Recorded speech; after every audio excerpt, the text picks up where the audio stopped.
A 14-year-old boy shot and killed an innocent teenager to prove himself to his gang. At the trial, the victim's mother sat still and silent until the end when he was convicted of the killing.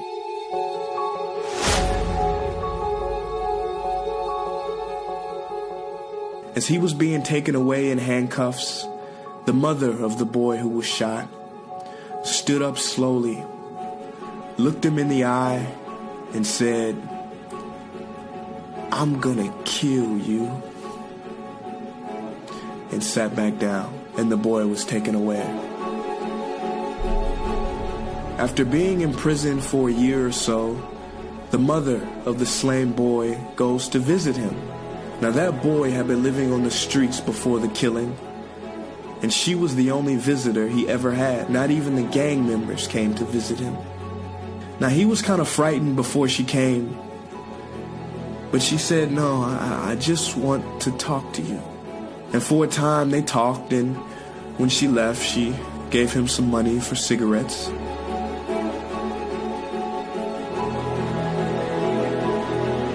And then she started step by step visiting him more regularly, trying to understand the guy who killed her child.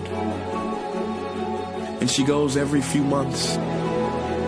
And when he's about to get out at the age of 18, she asks him, "What are you gonna do when you get out?" He said, I've got no idea. I've got no family. I don't know." She said, "Well, I've got a friend who owns a little factory, and maybe I can get you a job there."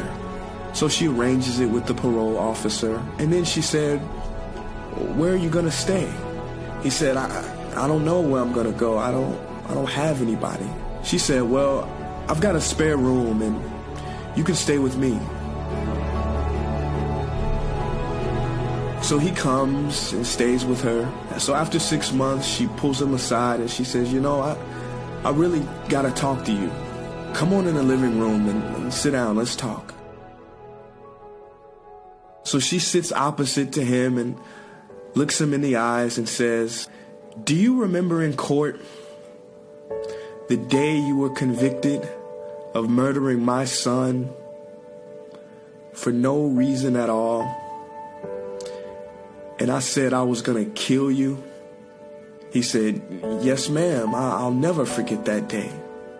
She looked back at him and said, "Well, I did. I did not want the boy who murdered my son to live on this earth anymore. I wanted him to die. And that's how I set about changing you and bringing you things and giving you a job and letting you live here with me. And you're not that same person anymore. That old boy, he's gone. But I don't have anybody. And I want to know if you would stay here. I want to know if I could adopt you as my son." And he said yes.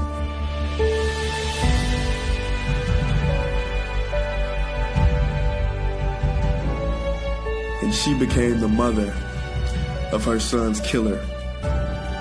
The mother that he never had.